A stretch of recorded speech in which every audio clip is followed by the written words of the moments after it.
And you are listening to Sounds Like Canada on CBC Radio 1, Sirius Satellite 137, and around the globe on cbc.ca. I'm Kevin Sylvester. In Inuvik, they said it couldn't be done. Well, some did anyway. They said there was no way that a group of Alberta farmers could dig up a crashed Canso flying boat out of the bush. Okay, and then some thought it was equally impossible for them to drag the big old plane 50 kilometers across country to the shores of the Mackenzie River. Okay, but it turns out there's very little that a group of determined Alberta farmers can't do. The plane is out of the bush, it is now on the banks of the Mackenzie, and it is getting ready to be barged south for restoration. Joining me now to tell the story is one of those farmers, Don Wieben. Now, Don farms in Peace River country. He lives near Fairview, Alberta, which is about 560 kilometers northwest of Edmonton. Don, good morning. Hello, good morning. Tell me, how did you get involved in recovering this water bomber?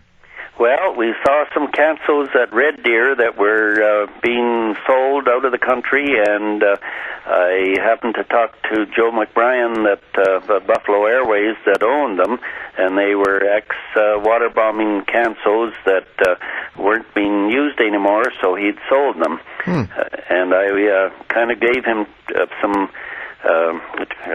static about selling them outside of the country, and told him he should keep one heritage airplane. So he said, if you're interested in keeping a heritage airplane, there's one up at Sitigi Lake, up 250 miles north of the Arctic Circle. Go and get it and bring it home. That's quite a challenge.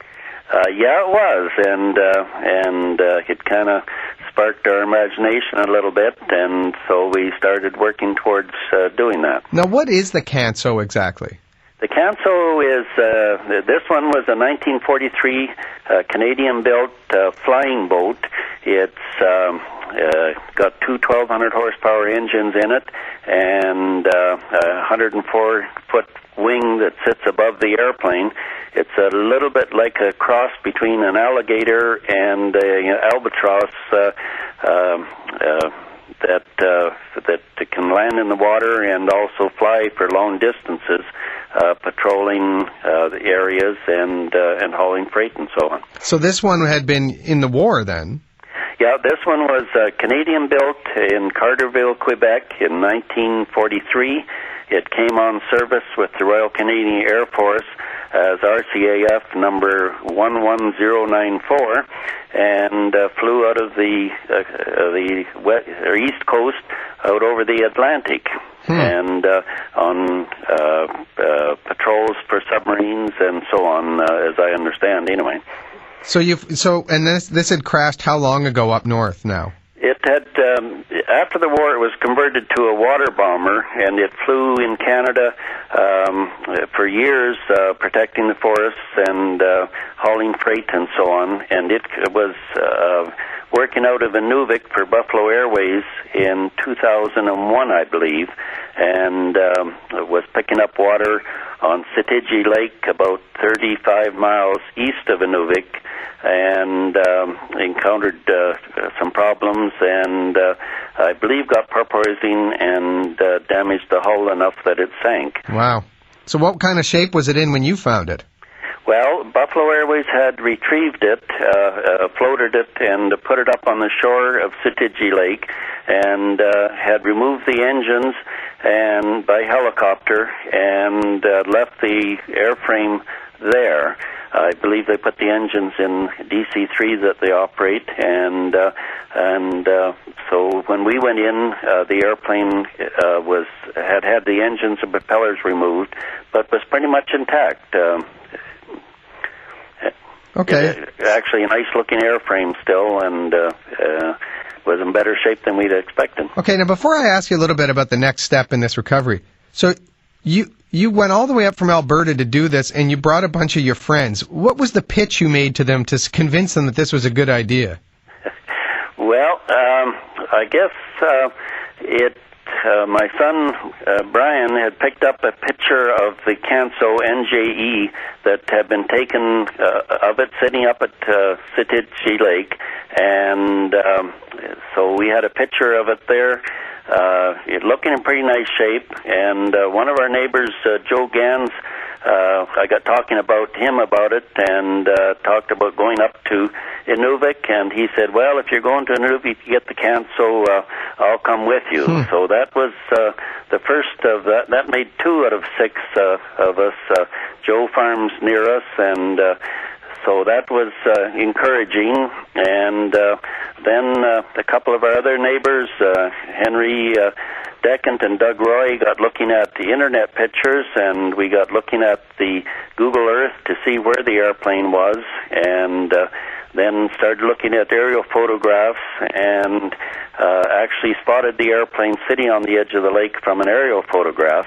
And so they said, well, we'll come. So that was 4 of us. This is like how I spent my winter vacation. Yeah, that was about how it evolved. And Joe volunteered to take 4 Beach 18 skis. We decided, soon found out we had to bring it out without damaging any tundra, and we had to stay on top of the snow.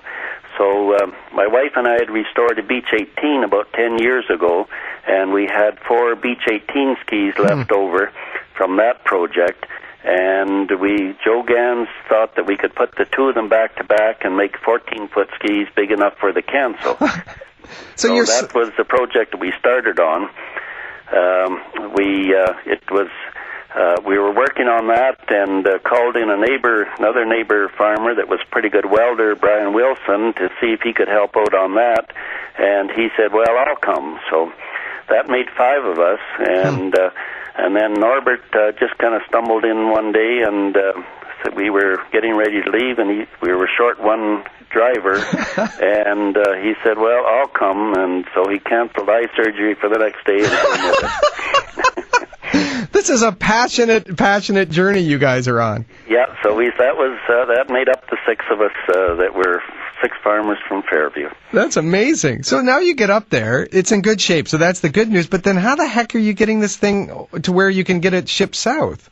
Well, the first thing we had to do was figure out how to get 35 miles across the Arctic in 30 below weather. Yeah. And there we stumbled onto Albert Frost, our erstwhile guide, and he was about our age, 66 or 67 years old, I think, but drove a mean skidoo and knew the country like the back of his hand.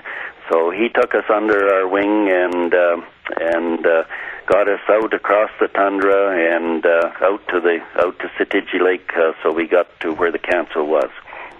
Wow. So then how did you get it out of there? Well, when we were initially after looking at how to get it out, we needed a tracked vehicle that we could go in with. And so Shannon Burns, one of the local contractors in the oil patch here, offered us a Yanmar tracked vehicle that was narrow enough it would travel through the bush without damaging things, and had a low impact treads on it, so it had very little environmental impact. Mm-hmm. And so Shannon offered us this Yanmar. Once we showed him a picture of the Canso sitting on the side of the lake, he said he couldn't come, but he would volunteer his Yanmar and one of his Yanmars. So he gave us that vehicle to take north with us, and we took it up. We drove from here 2,800 kilometers with two 1-ton trucks and trailers and the Yanmar on it, and we headed across the lake with Albert leading us on the skidoos. Wow. And so we had 3 skidoos and 1 Yanmar, and headed across the lake to the airplane. To pull it out of there. Were they skeptical up there? Did they say, what the heck are you guys doing? You're crazy. Yeah, initially when we first got into Inuvik, I think most people were pretty skeptical, and we met people were helpful, but a little bit cool. Once we got organized and in and had moved the airplane partway across it, we got a lot of support. The Fred Carmichael with the Wieben Tribal Council and Marty Semler, their lands officer, were really supportive and really helped make it happen by getting us permission to go across the Wieben Tribal Council territory. And as long as we stayed on top of the snow so that we didn't disturb any of the tundra and so on, they were tremendously helpful. So where is the plane now? Well, they moved the airplane across the lake and through the tundra to the Dempster Highway, and then got permission to move it down the Dempster Highway. It was still 80 feet wide. One wing is partly shortened up, and down onto the Mackenzie River. Once we got it to the Dempster Highway, which basically put it back in civilization, then we got an offer through Tom Zubka that the Northern Transportation Company that runs barges on the river offered to transport it from Inuvik up to Hay River for us. Wow. And that was a tremendous offer, and they run barges into the high Arctic hauling freight and so on. And so do you hope to get it to fly again? Is that the eventual plan? Yeah, our goal is to make it a flying airplane, and we are hoping that once we get it back to Fairview, we can do an assessment on it and locate engines and props, and over a period of 2 or 3 years, restore it as a flying heritage airplane. Was your buddy able to get his eye surgery rescheduled? Yep, he was, and it worked out good. Excellent. Now we can help you doing the renovations on it. Don, thanks very much. Congratulations. Yep, thanks a lot. And we had a tremendous amount of help from a lot of people. People out of Inuvik lent us a snowcat to get it out the last of the way, and it was a tremendously good experience from all the people up there. We met some amazing people. Well, Don, hang on the line here, because you'd mentioned you want to get the thing flying again, and we have maybe the perfect man to do that. We've contacted one of the last pilots who flew this particular airplane when it was in military service in World War II. So joining us now is retired Royal Canadian Air Force Flight Lieutenant James McRae, who's in Yarmouth, Nova Scotia. Lieutenant McRae, good morning. Good morning. So you're listening to Don and I talk about this plane. What was this plane for you? Well, it was serving with 162 Squadron in Iceland when I flew it, and I put about 32 and a half hours in it on anti-submarine patrol. As a matter of fact, it was the aircraft in which I flew my last operational trip and ended my tour of operations. So it's special to you as well? Yes, it is. Don was saying there that this is, passionately trying to keep one of these Cansos in Canada. Is that important to you as well? Yes, very important. They're very graceful aircraft in my mind, and I keep track of Canso aircraft as much as I can on the Internet. What were they like to fly? Well, they were fairly heavy on control, but once you got used to them, you sort of got attached to them, and I enjoyed flying them very much. When you say heavy on the control, did you have forearms like Popeye then? Well, it took quite a lot of effort, and on both the ailerons and the rudder pedals, especially in rough air, and we had a lot of bumpy air over the Atlantic during the war. So, in this particular plane, were there any quirks around it? No, it was just a normal Canso. I don't have any particular remarks regarding that particular aircraft. What were some of the missions that you flew on then? On it, I flew it 3 times, and it was all on anti-submarine patrol. The first trip was only 6 hours long, but the next one was 14 and a half hours, and we landed in Stornoway, having taken off from Reykjavik, Iceland. Wow, what was that trip like? The day after, 2 days after that, we came back to Reykjavik, and on the way back, we escorted a convoy. That's a long trip. Was this one of the things with this? Because I guess it could fly for a long time, right? Well, our normal trips were about 14 hours. Except when we were flying up north in the wintertime, there wasn't daylight that long, so sometimes they were a little shorter. But we flew up to 14 hours, sometimes 16-hour trips. So, Don, do you think James could fly this baby again once you get it ready? Oh, I think for amazingly he could.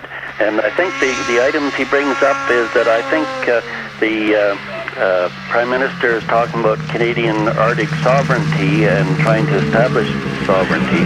I think it's really significant that this airplane that was on service in 1943 with the RCAF has the ability to fly totally over the Arctic.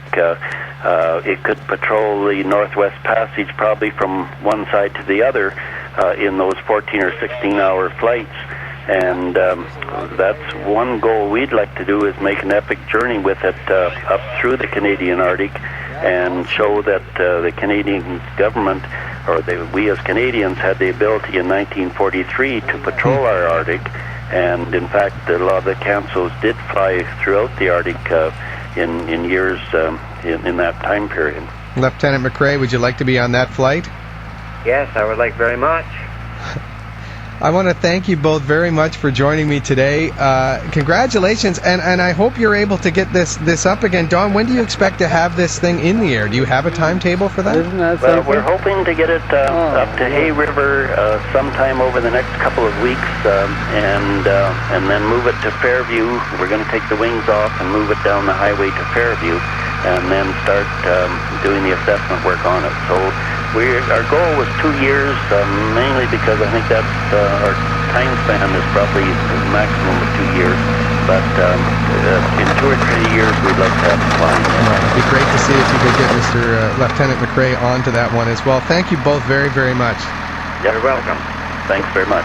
Don Wieben, the flying farmer and airplane restorer in Fairview, Alberta, retired Flight Lieutenant James McRae. We reached him at his home in Yarmouth, Nova Scotia. You are listening to Sounds Like Canada on CBC Radio 1, Sirius Satellite 137, and around the globe on cbc.ca.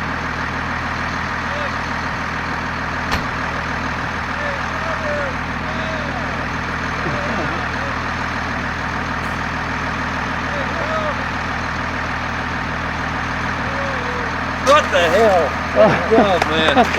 Good man. Good job. Holy shit. Isn't that something? Oh, man. Extending your runway. Yeah. A little bit. Hey, Wilson. Hey. Good job. Oh, shit. Holy mercy. Good. Hey, come on, guys. Let's get a picture here. Hey, man. Gee.